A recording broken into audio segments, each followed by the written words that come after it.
Parce qu'il y a plein d'endroits par lesquels on pourrait rentrer dans le film. Hein. En tout cas, j'ai envie de parler de votre amour de votre région. Hein, vous l'aimez, votre région, vous lui donnez envie. C'est dans quel coin de la Franche-Comté C'est à côté de Lons-le-Saunier. Ah, Lons-le-Saunier. C'est la petite montagne dans le Jura, ouais. Oui, c'est sûr que je suis attachée à la région. Et ce coin-là en particulier que vous connaissez? Moi, en fait, j'ai vraiment tourné dans mon village. Hein. J'ai tourné dans mon village, dans les villages autour. Donc, j'avais déjà tous les décors en tête en écrivant le film. Donc, non, je connais très très bien. Et en fait, je suis revenue habiter là-bas. J'habite toujours dans le même village. Pas bougé. Ah, vous ne bougez pas. D'accord. Pour vos études, vous avez bougé un peu? Oui, voilà. Je suis partie à Paris, je suis partie à Lyon, puis je suis rentrée. Et vous êtes rentrée? Voilà. D'accord. Et vous avez tourné, vous aimeriez continuer à tourner là-bas? En tout cas, tous mes courts-métrages, je les ai aussi tournés là-bas, même si c'est pas forcément toujours sur la même thématique. Mon court-métrage, c'était sur le milieu du cirque, donc on était dans autre chose, mais j'ai aussi tourné là-bas parce que c'est aussi là-bas que j'ai ma meute. Moi, je tourne en meute, donc j'ai besoin d'être voilà, entourée. De vos proches. De mes proches, de ma famille déjà. De votre famille, présente, on voit dans le générique. Et donc il y a cet aspect-là. Formidable, les voitures à la fin, là, on est impressionné. Incroyable. C'est pas le premier arrivé, c'est celui qui fait le plus de tonneaux, c'est ça? C'est quelque chose. Et tout le film pourrait s'envisager sous le truc de l'angle de la naissance, etc. Il y a quelque chose, on voit bien qu'il y a une naissance, effectivement, dans la vache, etc., qui est vraiment un moment formidable, mais même quand il porte le sac, etc., il y a quelque chose de cet ordre-là du film, de la naissance ou de la renaissance, je trouve. En tout cas, la naissance, c'est sûr qu'on a, en termes de vélage, on a fait un vrai... C'était un peu acrobatique à tourner. Mais oui, il y avait beaucoup d'enjeux. Oui, c'est vrai qu'il y a la naissance d'une vocation un peu pour Totone. En tout cas, il apprend à faire quelque chose et il se sent mieux après. Oui, c'est ça, parce que finalement, la filiation, elle se fait sans le père, quoi. Il attend la mort du père pour finalement naître à lui-même et refaire ce que finalement faisait le père, mais sans la transmission. Enfin, parce qu'il ne connaît rien du tout, quand même, au comté au départ. Non, oui, il n'est pas très au courant. Il passait trop de temps à la buvette et il n'avait pas. Et non, ouais, ça m'intéressait. En fait, moi, j'ai beaucoup observé dans ma région cette pudeur un peu émotionnelle de pas. C'est beaucoup dans la retenue et ça va pas s'exprimer là où on l'attend, mais voilà, il va faire tout un travail plus dans l'action que dans les mots, quoi. Et j'aimais bien qu'il y a un espèce de parallèle comme ça avec son apprentissage du comté et en même temps le deuil de son père, sans que rien ne soit dit, mais qu'on le sente. Ouais. C'est à la fois très pudique et très. Parce que comme ça passe pas par les mots, c'est très violent aussi. Quand il y a un contact, c'est violent. Et même la façon dont les questions de la sexualité aussi dans le film, c'est intéressant. Les mots sont dits. Je trouve ça formidable de pouvoir dire les choses. Tous les comédiens sont formidables, et vos deux personnages principaux, comment ça s'est passé pour les.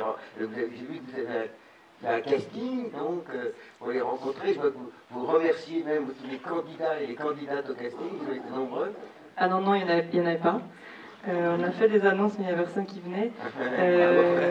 On est allé les chercher, quoi. On est allé les chercher dans des balles, on est allé les chercher dans les commises, dans les courses de stock-car, de tracteurs tondeuses. Les courses de tracteurs tondeuses, ça existe, c'est super pour faire du casting. On est allé les chercher, quoi, dans les lycées agricoles aussi, beaucoup, les BTS agricoles. Et à chaque fois, ça a été beaucoup de rencontres, beaucoup de travail, d'aller vraiment... parce que j'avais écrit quand même des personnages déjà très complexes et précis, il fallait que je trouve cette énergie-là, et qu'en plus, après, je les amène à jouer, donc c'était pas gagné du tout. Et en fait, non, quand on s'est rencontrés, ça a été des coups de cœur à chaque fois, toutes les rencontres. J'avais pas de plan B, j'avais que un plan A.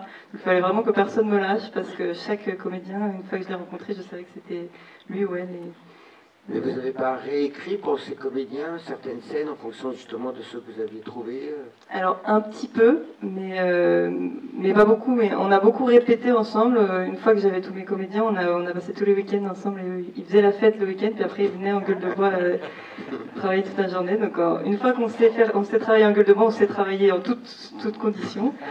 Et donc on a beaucoup travaillé, et quand ça sonnait pas bien, je savais que c'était jamais eux le problème, parce qu'une fois qu'ils avaient compris comment jouer, ça roulait tout seul. C'était au début, ils essayaient un peu, il y avait on tâtonnait ensemble, et en répétition, on a trouvé ensuite chaque personnage. Et après, de les diriger, ça a été surtout de les aider à être dans la bonne énergie pour la scène, mais eux, ils savaient jouer, enfin, ils savaient ne pas jouer, ou ils savaient ce que j'attendais d'eux, quoi. Et donc, c'était assez naturel, ça coulait tout seul. Mais ça a été quand même quand ça sonnait faux, je me disais, c'est moi, c'est mes dialogues qui sont mal écrits, ou c'est la scène qui est trop statique. Donc, je les dirigeais beaucoup en trouvant d'autres positions, en les mettant en mouvement, en enlevant des dialogues, en changeant. Donc, je me suis adaptée comme ça à eux, dans le sens que... Pendant le tournage, vous avez adapté aussi... Mais il y a très peu, voire pas du tout d'improvisation. Il y a 2-3 séquences un petit peu documentaires, dans le sens...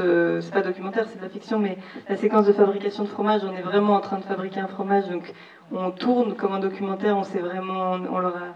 Vous parlez de quelle scène exactement? Parce qu'il y a plusieurs moments. Oui, c'est vrai qu'il y a... c'est quand il est avec sa petite sœur et qu'il fabrique le comté à la fin. À la fin, d'accord. Ben là, il fabrique vraiment le comté. On avait un coach fromager à côté qui surveillait qu'on fasse bien le travail.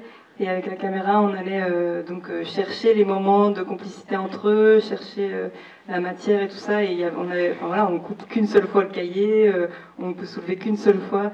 Donc il y avait comme ça une tension un peu de documentaire, d'aller chercher l'action et puis d'être concentré autour de réussir ce comté, quoi. Et pareil pour le vélage, que bon, ça peut pas tout à fait se faire dans des conditions classiques de tournage de fiction. Où on a dû... Et en plus, j'ai décidé, parce que normalement, les vélages, on sépare, on fait le vélage, ce qui est super, très bonne idée. Moi, je pouvais juste pas faire ça, mais on fait le vélage, on attend que on a une équipe B qui filme le vélage, après on fait la scène à côté de jeu, et après on mélange les deux au montage, c'est super. Sauf que moi, j'ai décidé de faire la scène la plus intense de jeu en même temps que le vélage. Donc je ne pouvais pas du tout séparer les deux.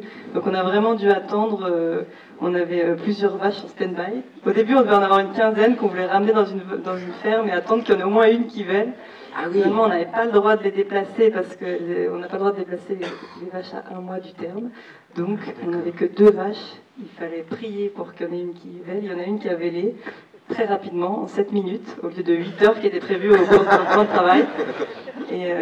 Et donc, pareil, il y a une espèce de concentration où là, on enchaîne. Elle était hyper concentrée, la comédienne. Donc, elle est agricultrice. Ah oui, voilà. Elle a les gestes. Elle a les gestes, elle avait déjà fait ça. Elle avait déjà fait ça, elle connaissait. Mais là, il fallait jouer en même temps. Et elle avait quand même la pression, parce que c'était pas sa ferme. On était chez un agriculteur qui était derrière le combo et qui surveillait un peu. Donc, il fallait que ça se passe bien, quoi. D'accord. Ah, c'est intéressant. C'est-à-dire, elle savait faire ça, tandis que le garçon, lui, ne savait pas du tout faire de comté. Ah non, lui, non, et on a dû apprendre. Lui, il est dans les poulets, il est dans la volaille. Il travaille dans une ferme. Et on avait donc ce coach fromager qui est super, qui nous a aidé, qui nous a appris à faire du comté. Donc on a fait quelques meules d'essai avant le tournage. Pour que aussi celle qui joue la fromagère apprenne aussi, parce qu'elle est gardienne de prison, elle nous l'a vu. Ah oui, on aurait vraiment cru que c'était celle qui savait. On leur a appris, mais ils ont appris vite.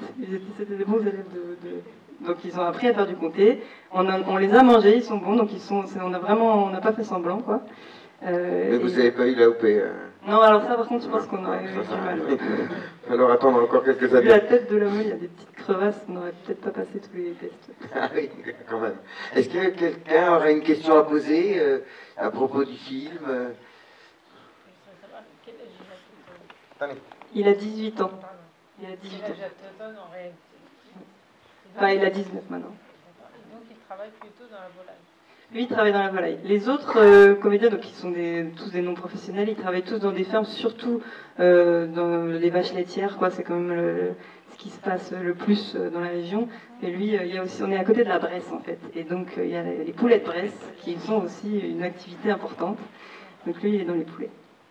Enfin, donc, vous disiez, il y a vraiment une partie documentaire dans le film.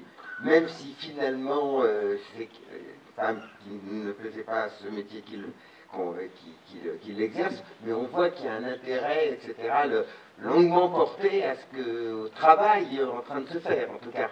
En tout cas, il y a un vrai désir d'authenticité à des endroits et de bien représenter la région, mais c'est en même temps très très écrit, quoi. Il y a très peu de choses qui sont laissées au hasard, tout est quand même très écrit, très... Parce que vous aviez, pour écrire le scénario, vous étiez déjà beaucoup renseigné sur la fabrication du comté, j'imagine. Oui, alors je suis allée plusieurs fois voir ce même fromager. Il m'a pas expliqué que plusieurs regarder fois, des tutos.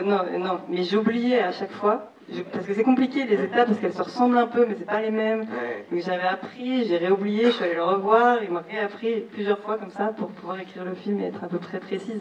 Mais c'est un petit peu vulgarisé quand même, s'il y avait des fromagers dans la salle, je sais pas s'il y en a, mais il y a toujours le moment où ils disent oui, la présure, on fait pas tout à fait comme ça. C'est sûr que je triche un petit peu sur le... Voilà.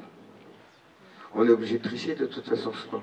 Bah, c'est sûr qu'après, il faut quand même rester dans l'histoire, quoi. Donc si on commence à rentrer trop dans le détail, surtout que le comté, c'est compliqué. Hein. Oui, apparemment, Oui, c'est tout un système assez complexe, donc on est obligé de simplifier un petit peu.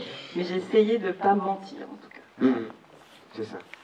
Et en tout cas, il y a une beauté des gestes, il y a une beauté des choses vraiment qui sont très émouvantes, je trouve, pendant tout le film. Et puis finalement aussi, c'est une histoire d'amour que vous racontez dans le film. Et c'était important, ça, de raconter une histoire d'amour.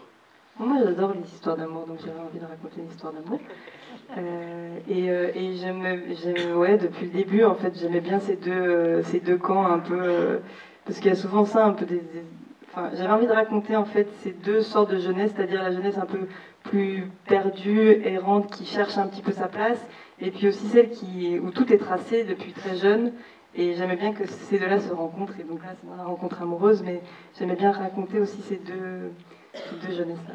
Oui, parce que là, c'est un beau portrait de jeune femme, finalement. C'est une héritière, hein, certes, une grande ferme, etc., qui sait faire son travail, mais qui s'accorde peu de temps, à part ça, pour elle-même. Et c'est fréquent, ça.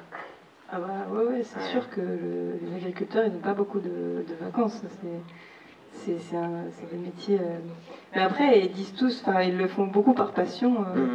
Elle fait ça aussi dans la vie. À chaque fois, quand on est dans des interviews, on lui demande, et elle dit toujours, c'est un métier passion. Je fais ça pour cette admiration. Donc, voilà. Bonjour, merci pour ce très beau film. J'aurais voulu savoir quel était le ressenti de ces comédiens amateurs quand ils ont vu le film monter, s'il vous plaît.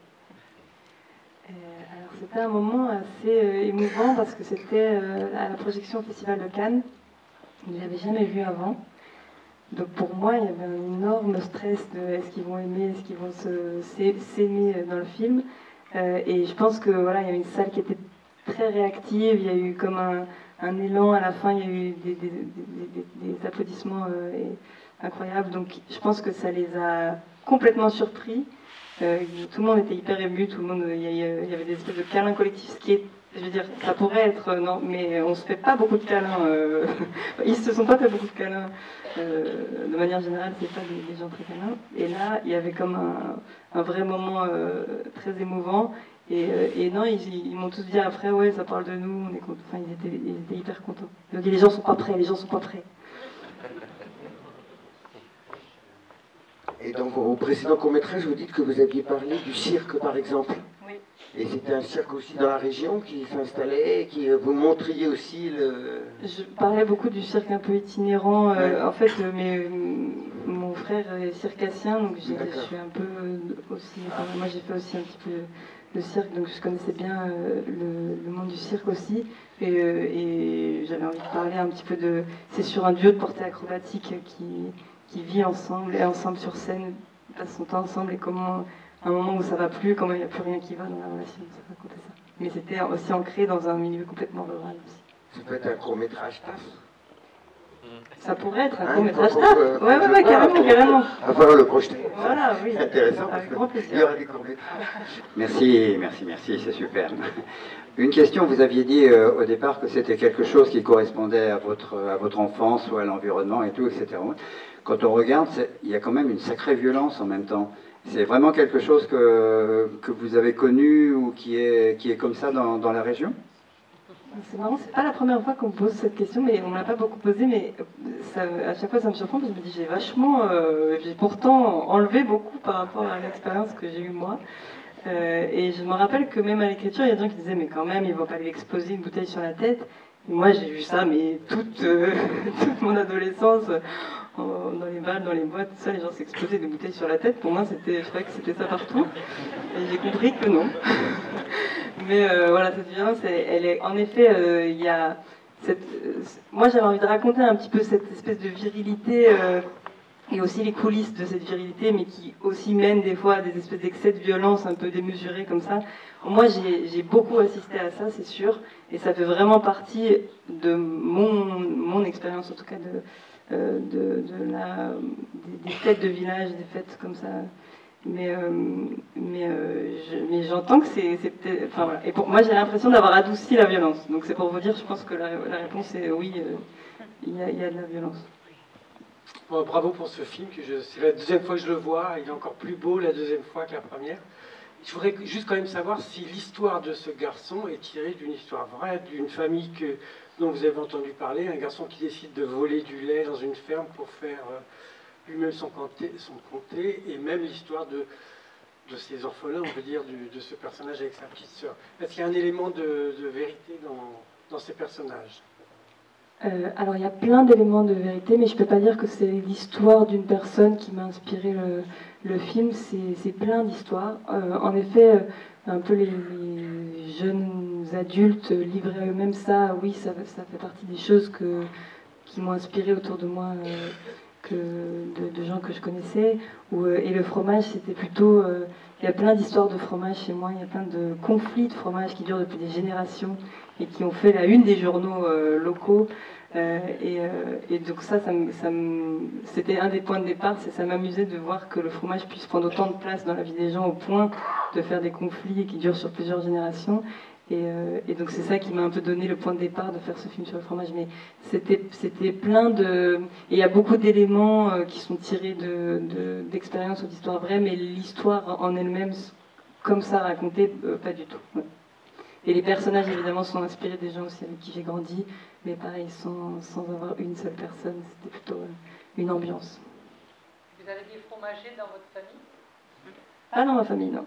Non, on a des maréchals ferrants, on a d'autres métiers, peut-être pour le prochain film, pour le prochain festival, on sera là. Non, pas dans ma famille. Dégustation. Merci beaucoup. Bravo.